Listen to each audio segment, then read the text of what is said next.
I'm okay. Usually I'm pretty sad, like when Christmas comes and we're live. We're live. We're talking about our Christmases. Hi, everybody. Hi. Yeah, we were talking about snow, and I'm okay if it doesn't snow here this year. Yeah, but you're in Idaho. Isn't it supposed to snow in Idaho? Yeah, but it's okay if it's a little bit of rain too. I'm okay. Mm-hmm. Yeah. Just very cold rain. Yeah. Yes. Sunday, when Scott and I were doing our show, people were reporting in, and it was 17 below zero in Minneapolis. Nope. No, no. That's not okay. Oh, Richie's here. Richie. Hello, Richie. And I'm going to let a little more build up, but so what we're going to do today is we're going to go through the 20 questions I've been asking all different kinds of psychics, and I think I have over 30 of you now in my little. Mm-hmm. And we'll go through the questions and just feel free to answer what you want and fill in and tell as many stories about being a reader or whatever it is. What is it that exactly that you do? That's a very, very good question. Whenever somebody's just like, "What do you do?" and I'm like, even Richie, I'm like, I don't know what I do. But yeah, I have a language that emerged in Sedona, Arizona 10 years ago. So Mm-hmm. I've been working with that, and when it emerged, I have this really great community. I was already working with light work, Mm-hmm. Reiki. So I was able to go back and be like, oh my God, I have this language. And then we found out it had healing properties, for the people who would come to our healing circles. So that was really lovely. So I do the light language. I also am like a physical empath where I can feel things physically for other people. Work on that. I have visions. I went to shamanic energy medicine school with Alberto Vialdo, which Oh, was cool. yeah, that was a dream come true. It happened in he has classes like in 4 different places around the world, and he just Mm-hmm. like going to my favorite place. And I had a I had a small RV camper, and he was at Joshua Tree, and I got to camp Oh, out at Joshua Tree, and yeah, every day from like when the sun came up to after the sun went down, it was just all like playing with energy and learning this and learning that, and it was amazing for a whole month. Whole woo. month. Yeah. So, Yeah. So I do some of that. That's mostly like contract work. Um, but yeah, I mix everything together. I'm a Reiki master. But yeah, when someone you can see on my YouTube channel, one of my favorite things is to help people when they have a gift come up, like emerge, and they don't know. mm-hmm. Um, I really like I really like being there for them because, like, for instance, if you have a light language, it's spoken, and there's so many dialects and sounds and harmonics. Mm-hmm. If you don't have some of these people that are having this happen, they don't have a spiritual community yet. Or if they do, they're a little bit nervous, Yeah. to like speak it. And I don't know about you, but I've just been noticing like the brave ones stepping forward. They're just like, okay, this is my authentic self. So here Mm-hmm. with it. I'm here. Yeah. Okay, well, we're going to start with we've got enough people in the chat now and watching us that we're not going to leave a lot of people in the dust. Okay. Um, when did you first realize you might have psychic abilities? Actually, when I was a kid, I would have night terrors because I thought somebody was watching me. And I was just talking to my mom about this. She had it when she was growing up too.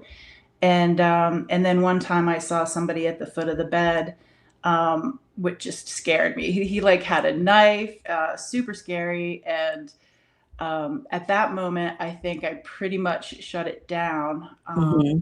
because I was just a kid. And And then, I'd shut it down if I was an adult. What do you mean?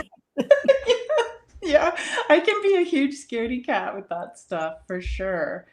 But yeah, that scared me. The night terrors, just where you like can't move and you don't want to breathe, and that slowly went away. But then I got into Reiki, and that was the gateway into so many different things. It was my I started growing like my spiritual community. Mhm. Then it just went from there. Yeah, Reiki's definitely a gateway drug. Yeah, it really is. I loved it. Is there a single aha moment for you, or did your things kind of gradually build over time and you learn how to accept them? Um, it's a really good question. I would say that things came in things came in pretty hot. Like Mhm. boom. Like when I got my first Reiki attunement, which I recommend for everybody because it's not a huge time thing and it's not a huge amount of money, and then you can work on yourself. And Mhm. so I got my attunement from this group of like this in this group of my spiritual friends, and so it was familiar. And the people graduating were the ones giving the symbols and the initiation. Mhm. So they went around and did it, which was great. And then the owner was like, "Well, you've all paid for this, and so I'm going to also give you the symbols." Mhm. No, it was a double whammy. And I went home, and it was like Mhm. so it went from like not that to like this fire hose of energy, and I had like an energy hangover the next day. And from that moment, it was not all unicorns and rainbows. It was. Did you ever have any ascension symptoms when you started? Oh yeah.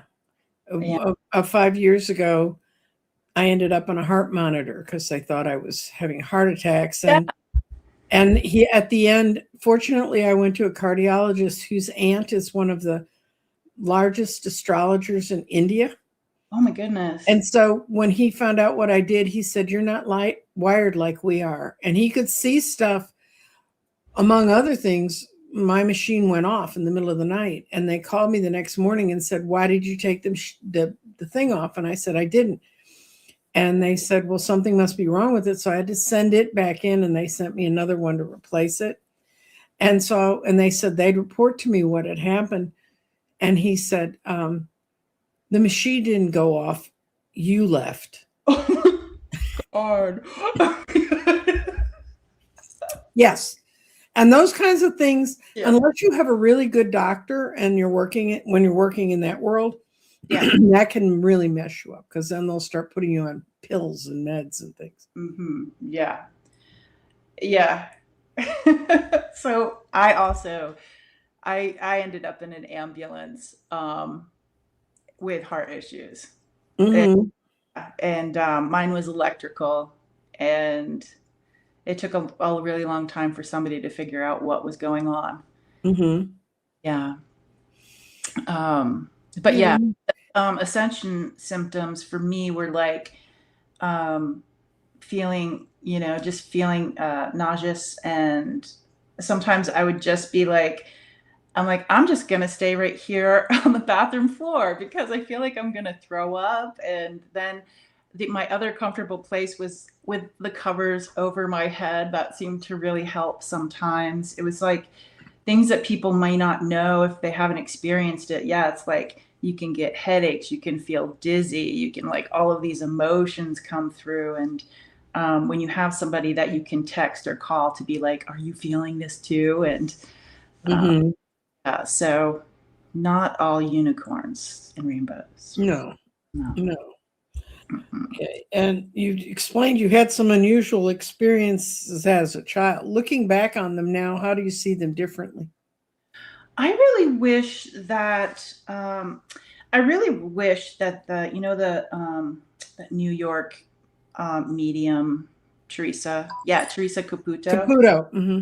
I really wish there were more people earlier that did that, because it was a lot of Hollywood type stuff, like the scary stuff. Mm-hmm. And looking back, I wish I had, somebody who had helped my mom, and then she could have helped me, and um, maybe foster it from that moment on. But I can also see through my life, like the people that there was always somebody off to the side that could help me, Yeah. even if I don't know it right now. Like looking back, I'm like, oh, they were in my perimeter. Mm-hmm. Just really nice to know, because going forward, I'm like, okay, there's always somebody there to help. Well, how did the people around you react when you shared your experiences?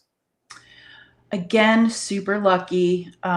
It just happened that my husband, who's very understanding and supporting, but he's not into the woo woo. Mm-hmm. He's more of like that warrior adventure spirit guy. But he was with me in Sedona when my language emerged. He was actually, I feel like if he hadn't been there, then it would have been a completely different story, because he was right there with the energy worker, working on me together as I released a past life. And Mm-hmm. I released that past life, the whole language came out, with like Mm-hmm. and stuff.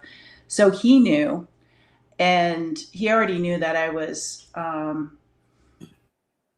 little, a little like You're cuckoo. unique. It's called unique, sweetie. Very and then when I went home, my mom and dad were there, so I just shared it with them right away.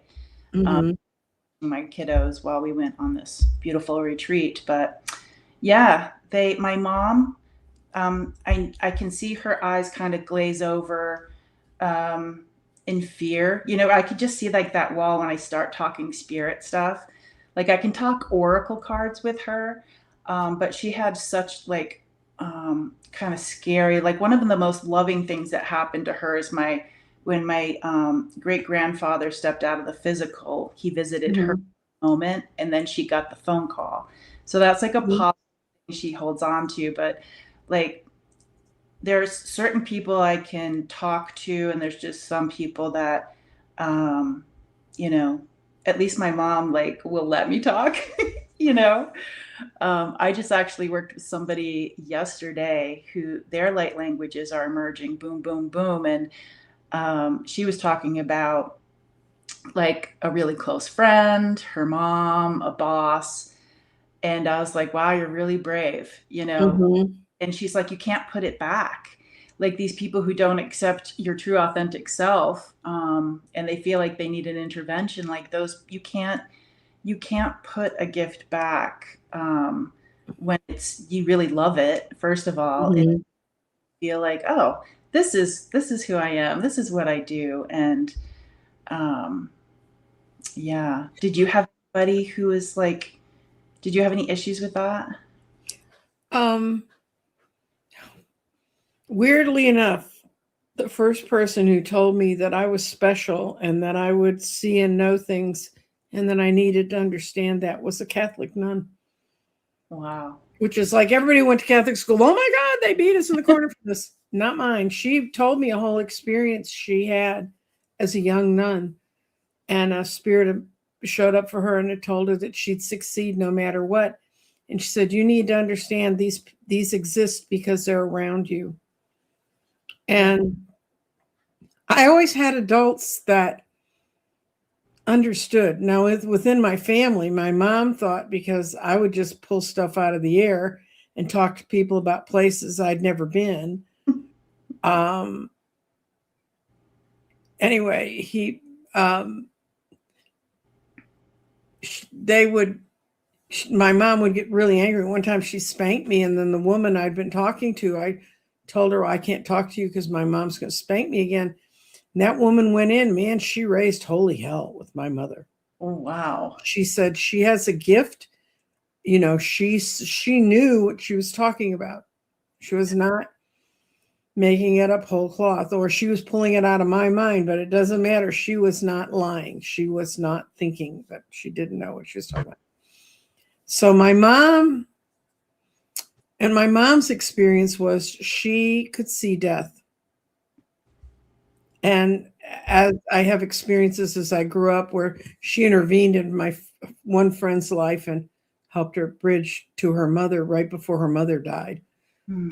And no one, it was like a total accident death. It was like nobody knew that was going to happen. I was in high school, and my friend told me about it when I was 50. She said, "I'm so glad your mom took me aside and told me that." And I'm going, "My mom, what? What? Yeah. Helen was doing what?"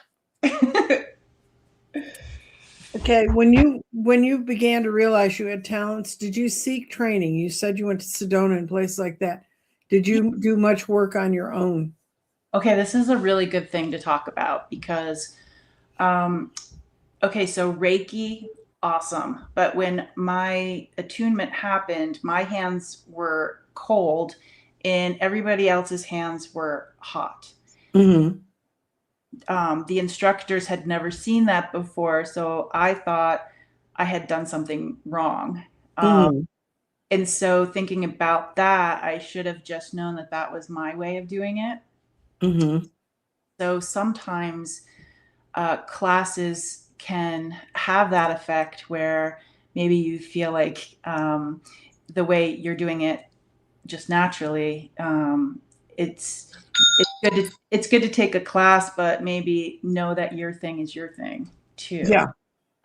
So when my language came out, it came with this group of people that I call TUTAH, which means teachers in my language, and um, they were like instructing me on how to do all of this really cool stuff in nature. And when I was working on somebody, like a bird would fly in, and because I was working on my sister one time, and I'm like, hold on, this may sound weird, but I think more birds are going to come in before we do this. And it's like Mm-hmm. the birds came in, and my sister's like, "Are you effing kidding me?" Mm-hmm. And so I was doing all that stuff, but I was also like, maybe I would like to learn from somebody in the physical too. And Mm-hmm. I went to Alberto Vialdo's school Mm-hmm. to learn like earth medicine, and I loved that experience. But I wish I had explored my thing maybe like a year or two more without any external influences, if that makes sense. No, that I'm sort of self-taught. I Yeah. was handed a deck at 12 and I could read it and understand it. And I don't know, well, obviously I know how Yeah. past life stuff, but at the time. And so all the things I did were kind of on my own. And, a book would just appear. And so I did a lot of learning on my own. But I took an astrology course from a real astrologer because Mm. ain't no way I'm going to figure that one out on my own. Um, anyway, what specific tools are most a part of your practice? Also, you've got really good questions. So the tools that I use, I am like a sticks and stones girl. I have like I'll trip over sticks and stones Mm-hmm. in my thing, but I have a lot of crystals. I have a drum. I had this really beautiful person in my life. He stepped out of the physical a couple years ago, but he would make me rattles. Okay.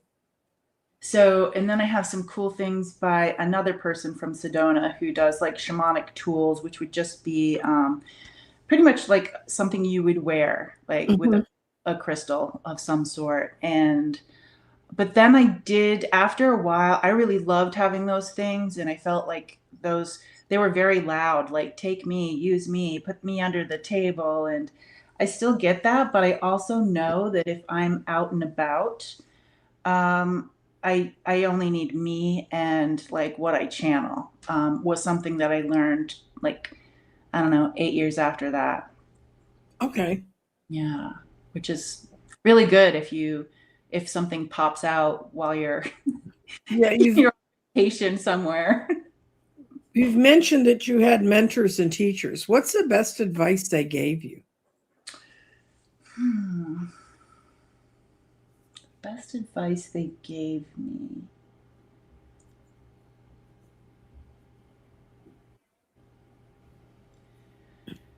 I think it was just the really, really listening and helping me foster things.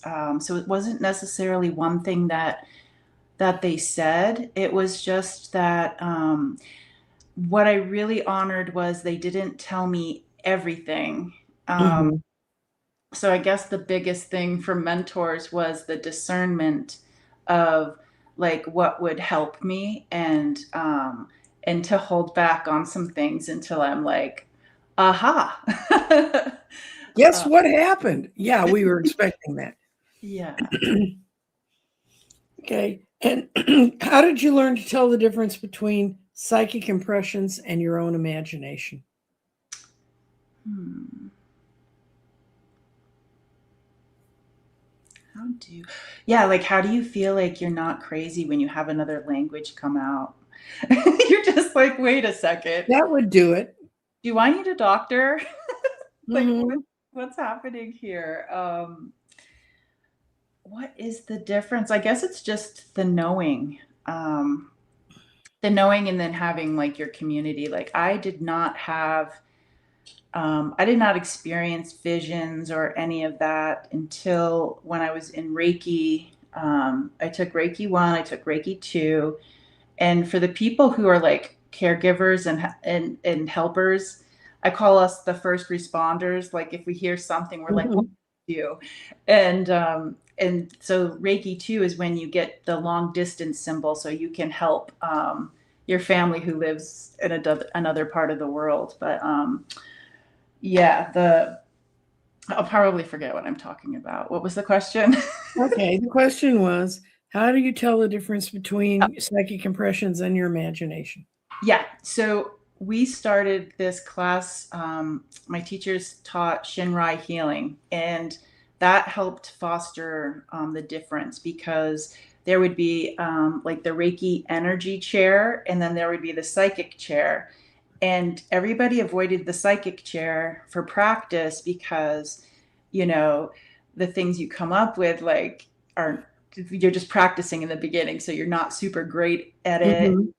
get anything, but I loved going to that chair because I was like, oh, if there's a possibility I can do this, I want Mm-hmm. a chair. And then people started being brave and they went into the chair. And yeah, some of the stuff I got right, some of the stuff it was just like kind of funny and we all laughed together, we played together. But and then you get the validation and the feedback from Mm-hmm. working with. That's how I saw the difference between it. Yeah, it's one of the trickier things that we live with Hmm. when we do what we do. Were there moments when you really doubted yourself? Oh my gosh, yes. I definitely have like self-esteem issues. Um, but knowing that that happens, but yeah, the having people validate really, really helped me out. And and if I like see something and I say something and they're like, "Oh my gosh, Mm-hmm. that really helps too." So self-esteem is definitely something that is a challenge for me, and especially if you, especially okay. So like this is like the best online community. Like Mm-hmm. I, yeah, there's so many people here that you can reach out to. So that part is lovely, and I look at the people in my life and I'm really fortunate for the online community because I've met so many amazing people. And it's like they're the ones that kind of balance me out. And, even Richie in the comments here, Mm-hmm. Richie would tell me like these things and I'm like, oh my God, thank you so much. Like, Mm-hmm. really, really helps having, yeah, having people, just say, this is what I felt, this is what I saw. Okay. Hmm. And how do you handle skepticism from yourself and from others? Oh my gosh. So with the self-esteem stuff, I I would get like, I was on Debbie Freebird Spirit's channel. She's my friend. We Mhm. Tuesday, my other friend Nicole and I would like get together and do spirit stuff because we live near. Mhm. And so I was on her channel and it was fairly new. She had been on YouTube for a while and she invited me on with my light language. And there was like a really nasty comment. Um, and that really hurt, you know? And then I got like another comment somewhere else. It was never on my channel, but it was always when I went on like somebody else's channel.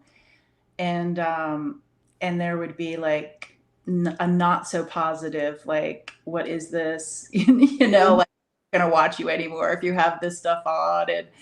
Um and then interviews, some interviews, like the comments were really mean, but I just recently I'm like, you know what? It doesn't matter because I don't know. I just grew like a thicker skin or something, or realize it's on them and not on me. Like if that's not their thing, that's fine. Mhm. I'm not for everybody. Well, It's the you're same for, much more polite than I am. When people get that kind of nasty, yeah. I usually think it's their own fear, and I just have sympathy for them because to Mhm. live with that kind of fear means you're never going anywhere. Yeah. And not being welcoming of like other things. Like for me, I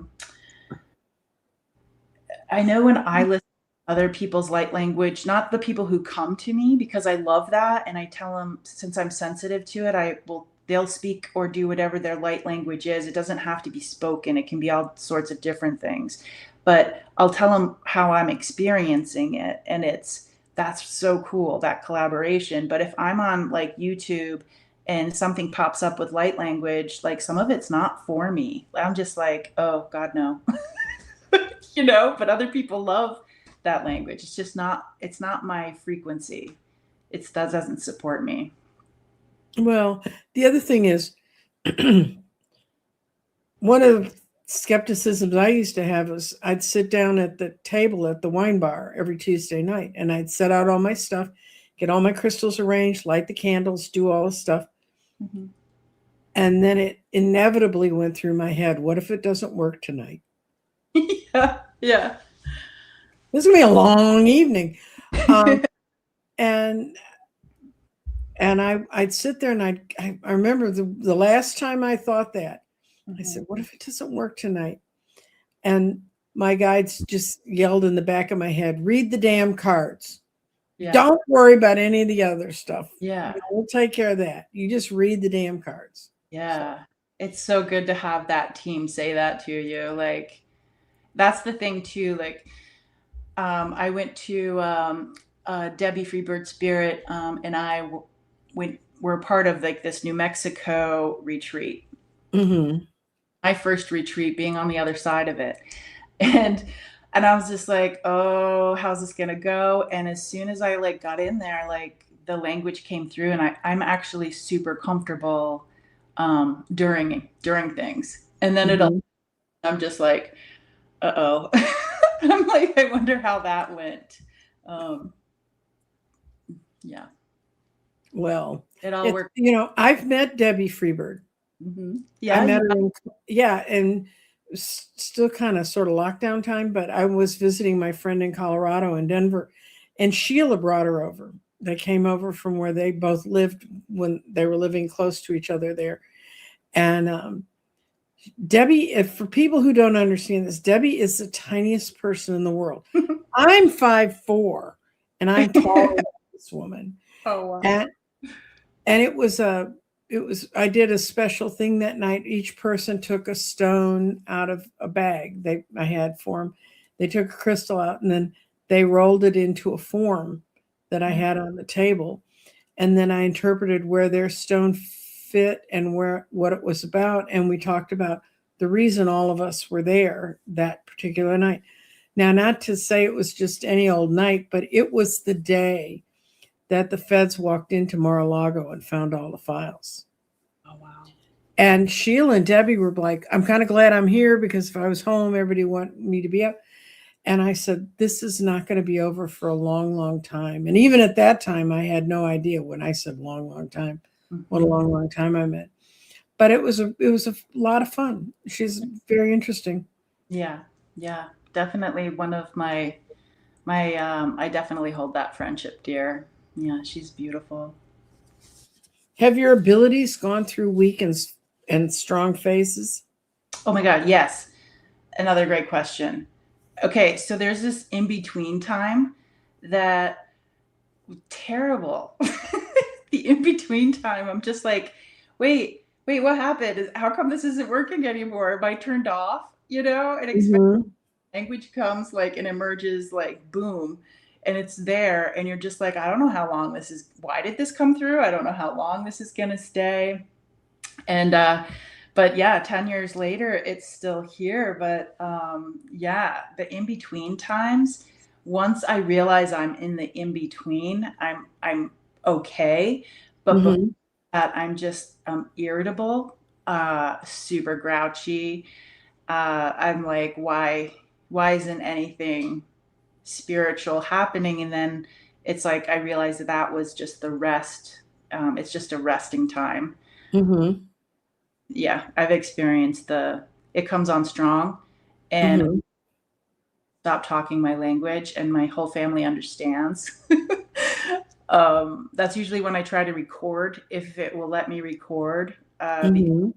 special frequency that's coming through. But yeah, in between time.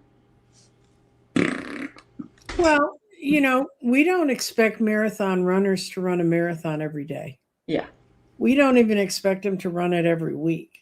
yeah, You know, we need to be in training. We need to keep what skills we can keep up, but we're not going to do the whole big long race.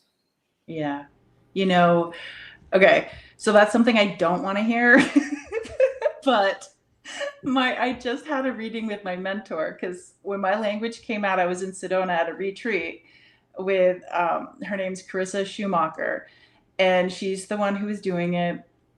And then so this my whole group, my whole team, TUTAH, stepped back when I was in Sedona with actually Richie here at Debbie's retreat that she was running. Like TUTAH's just like, okay, you've graduated, we're stepping away. And I'm like, what?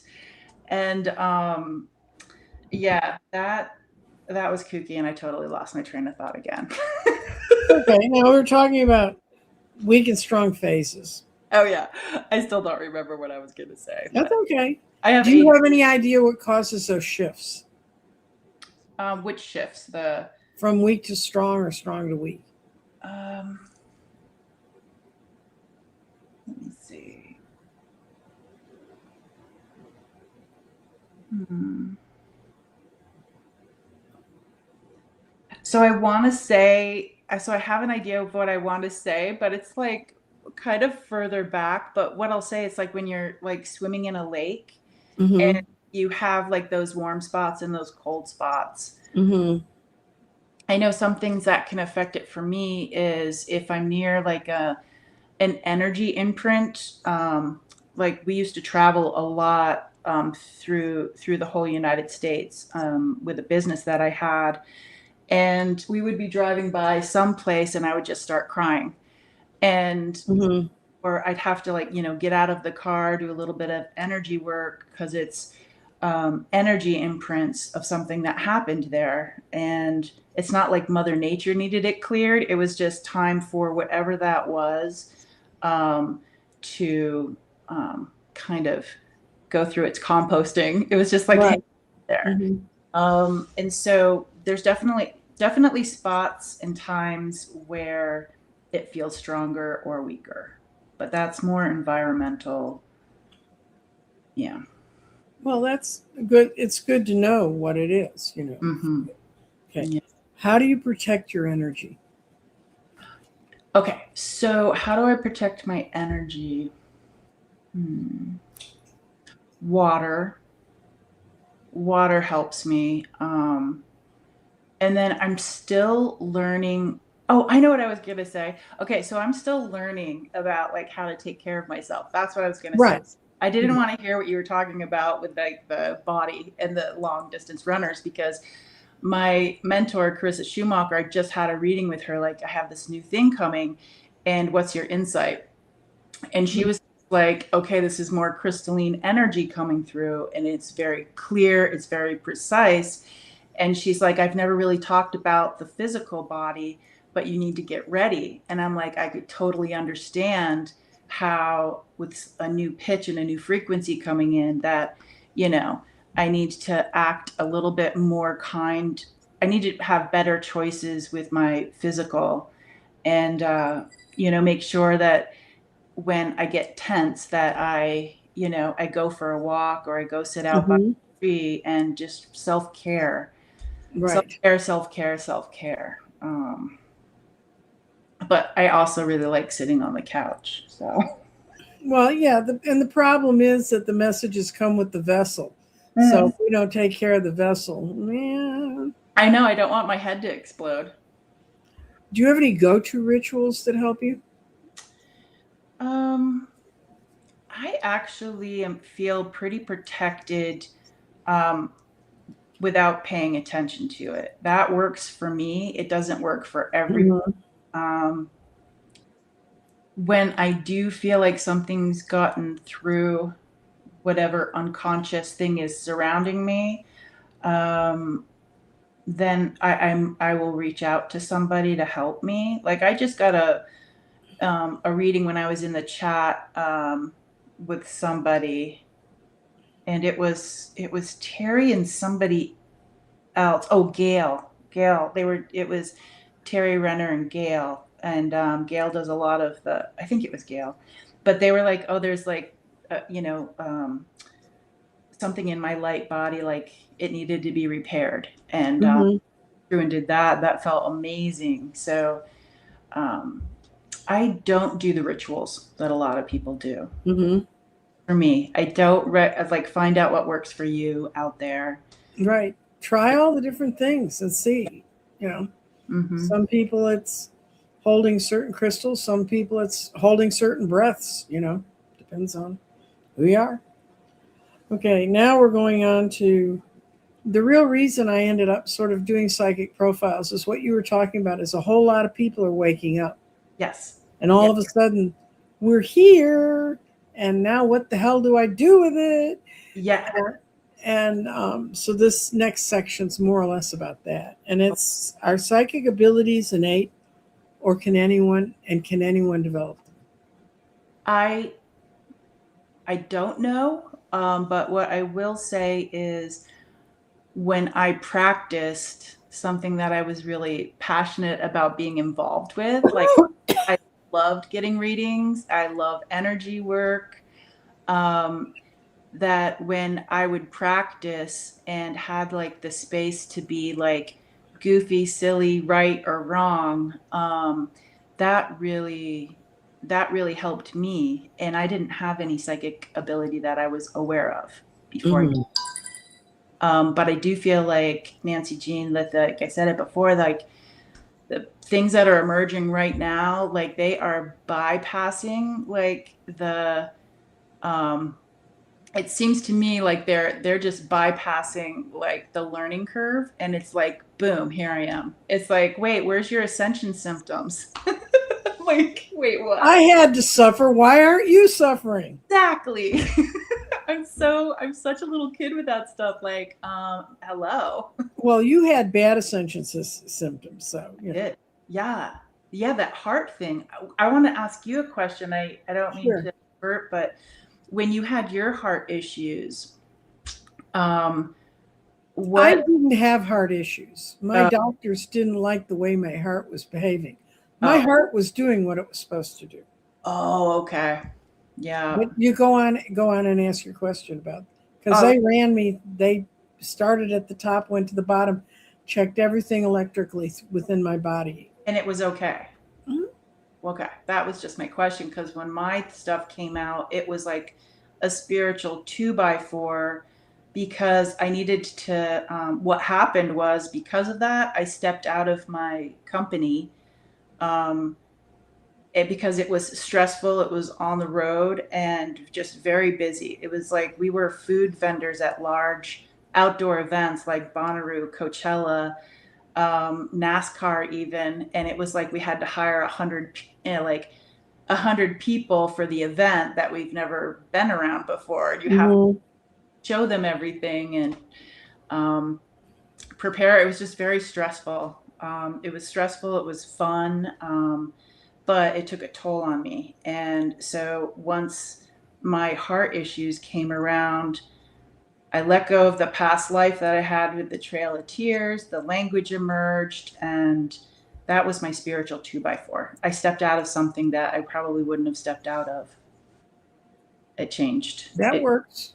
Yeah, it changed my course. And how has your work changed your worldwide view or your beliefs about life and death? Yeah. So when my language emerged, it I was aware that it was not for humans, but it would work with humans. It was Mhm. mostly for the earth. Something about a crystal, which just emerged 10 years after my language came out, like Mhm. with this crystalline energy. And I had this feeling, they were telling me like we come in at the end, and I'm like, and most of the readings that I would get from my mentor at the retreats were like, I was like, oh, I got this vision of this tree with black bark and gold leaves. And they're like, oh, yeah, that's like an end of the, like the end of the world stories. And I'm just like, why the hell am I keep getting this? I'm like, I am Mhm. not the end of anything, girl, you know? And Mhm. so I really had to struggle with, I I'm going to stay tight-lipped because I don't want chaos and this and that. And then finally, with the help of somebody, it was this really cool machine that like this light went on your third eye. I forgot what it was called, but I saw like all this geometric stuff, like the stuff behind you, all these Mhm. colors and shapes. And but then at the end of it, I saw like chaos and ruin and earthquakes and fires, and that and I saw a hand reaching out to help somebody. And I'm like, oh, we already have chaos. I'm like, it's already here, JJ. And it's like Mhm. when something like the flood, the earthquakes, it's like that's when humans change the most. It's Mhm. like what a butterfly goes through to become a butterfly. It's like everything gets all screwy. And so I had to be okay with just knowing like what my part was, and I'm not super important in the whole big story. Mhm. So I just do what I can do to help, but I also look at current situations um, as something, one, that I don't have any control over. I do know, like, I surround myself with people that are interesting and supportive of what happens out there in communities. And when I look at somebody who has a different like opinion, I space out a lot because they're like blah blah blah blah, and I'm like, okay, they think I'm listening, or sometimes I will listen, and that's what they needed. And but yeah, the chaos is going to happen, and the growth is going to happen, and I'm just JJ. I can't really do anything about that except be who I am. Yeah. Yeah. And um, what's one of the most powerful readings you've ever done, and what made it so memorable? Oh. Hmm.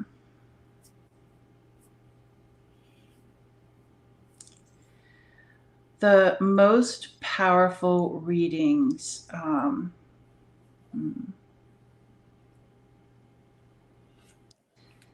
There's a couple that come to mind, but honestly, I used to do a lot of one-on-one where they were physically in my healing room. And those were very strong and really powerful. Mm-hmm. That it could be done with this online community as well. Like my favorite, most powerful thing is when um, you can see it's the same thing with like the Long Island Medium with Teresa, and you see like that moment where like the energy or the message really helped their inner healing happen. um it's just that moment of like, oh, okay, it's not like I did that. It was like I channeled something that might have had a frequency that helped them and their frequency. Mm-hmm. Those are the most potent, most powerful. And why I do this is because the person receiving it gets to have like the most amazing healing. It's the best thing in the whole wide world. Good. Yeah.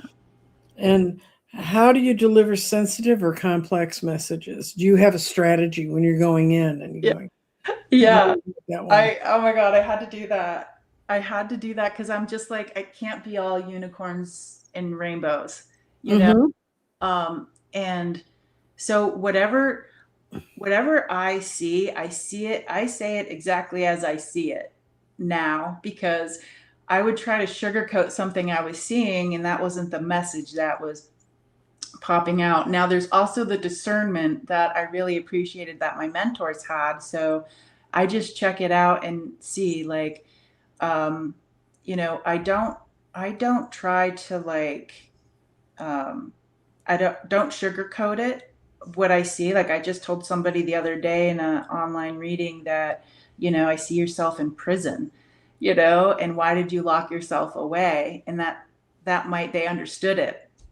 But if I had tried to sugarcoat that, like, oh, just find the key, but I'm like, Mm-hmm. no, I think you like being locked up. And I think that's probably appropriate for you right now. And You don't want the damn key. yeah, you don't want the key, And so yeah, one time I was in a pickle where I had two people I was reading for, and it got a little sticky with like the love relationship stuff. And I'm like, you know what? They asked me, I'm gonna tell them.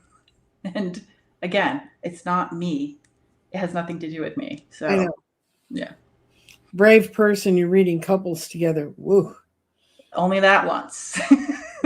You learned. I did. Yes, I did. What advice would you give someone who's just starting to explore their gifts? Community.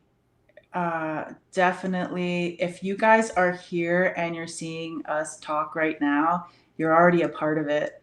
Um, I learned a lot from being in the chat. Um, and I would be listening to like the people that were on the screen, but I was also became friends with the people in the chat. And Mm-hmm. and yeah, it's have your people. Definitely have your people. If you could have your people like where you live physically, that's awesome too. But if you're like a hermit or I have a lot more online friends than I do here in the physical. I mean, here where I live. Yeah. Yes. We're not talking about the ones on the other side. No, no. I'm only friends with people who are spirits. What do you wish you had known earlier? Which I had known earlier. I really wish, like, I love the question of like, what would I tell my younger self? And Mm-hmm.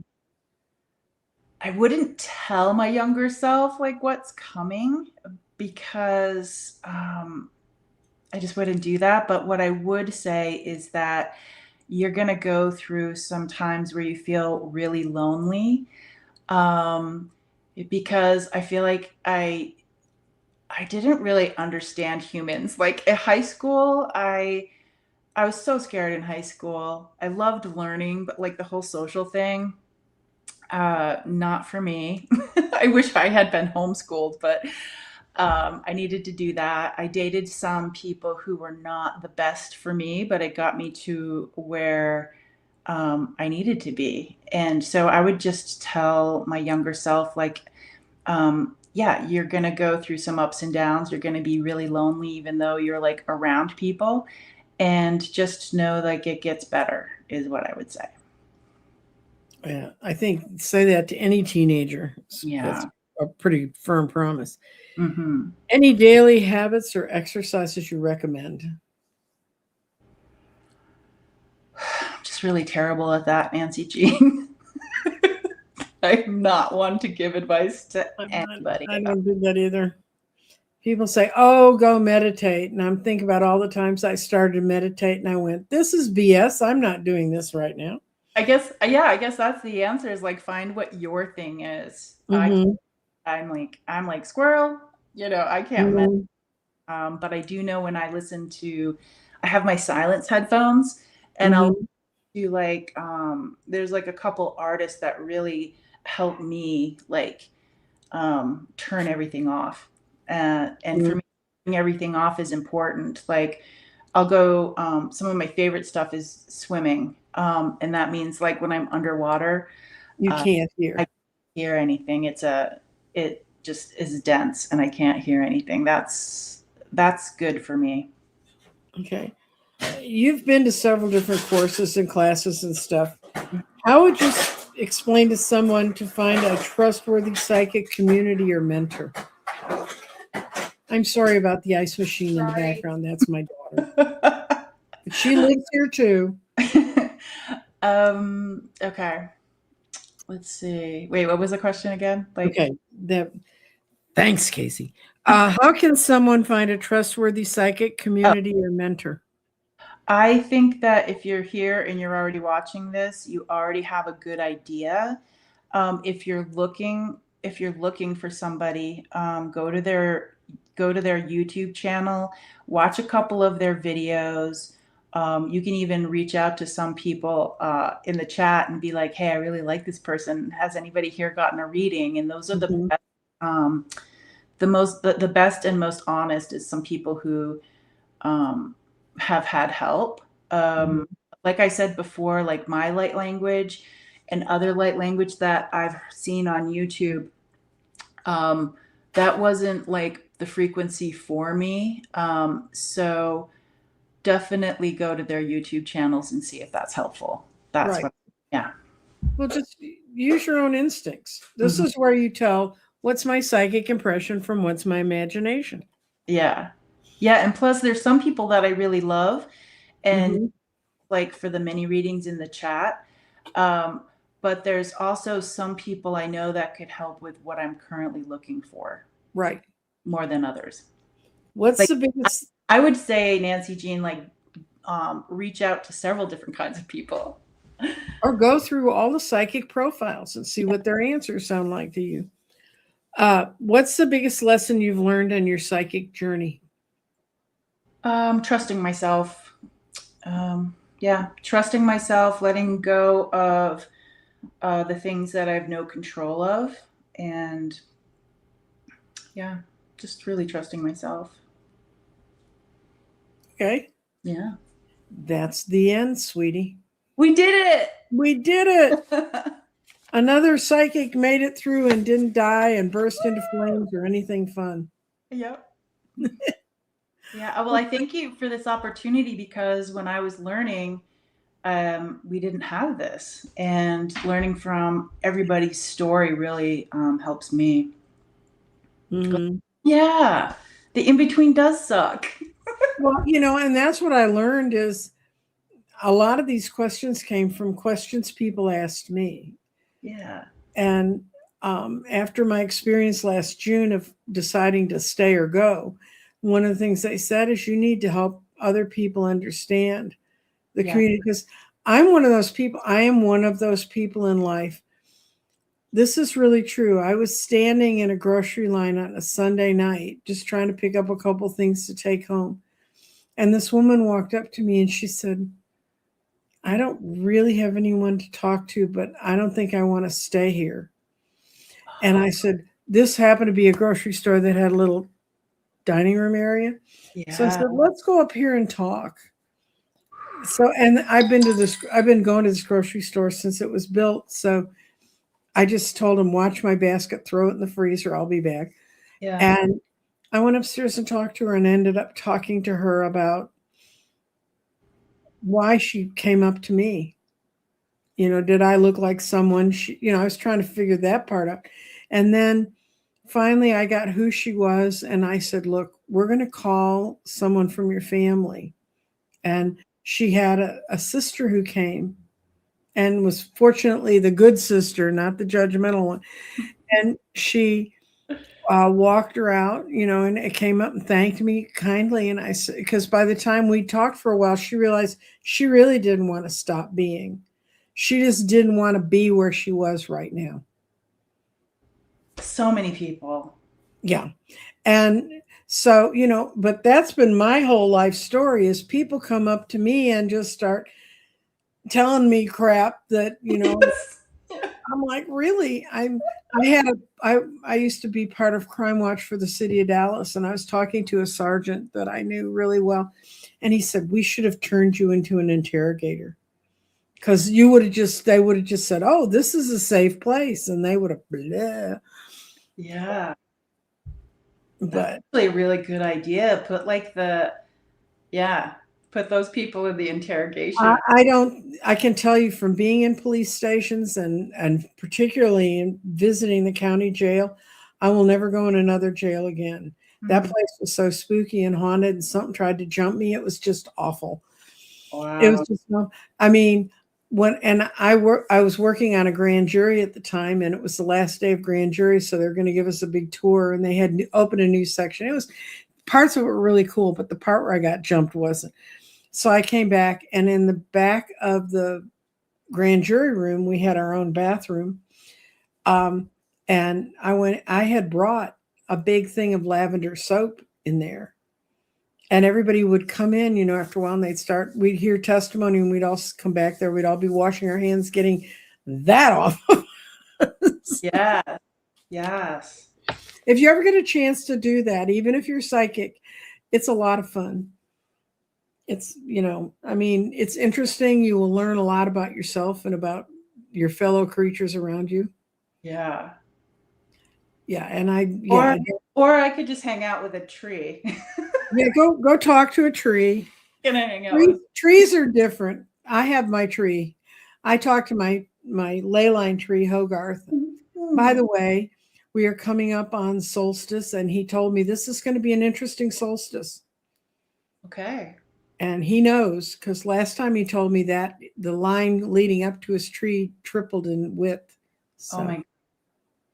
Then what I would sex.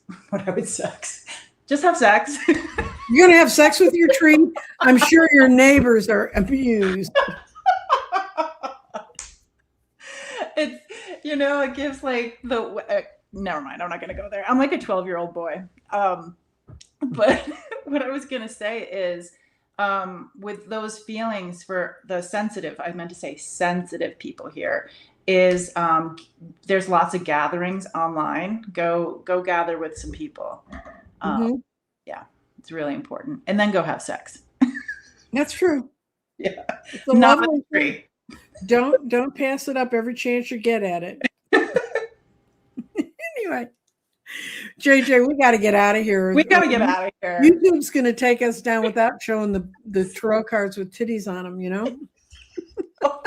is gonna get really goofy. Yes, Really. well, it's already gotten there. And saying goodbye to everybody, and thank you all for coming. And I will see you tomorrow at 1. I have another psychic coming up. I'll post it so you can see who it is later. Bye. Bye. Thank you.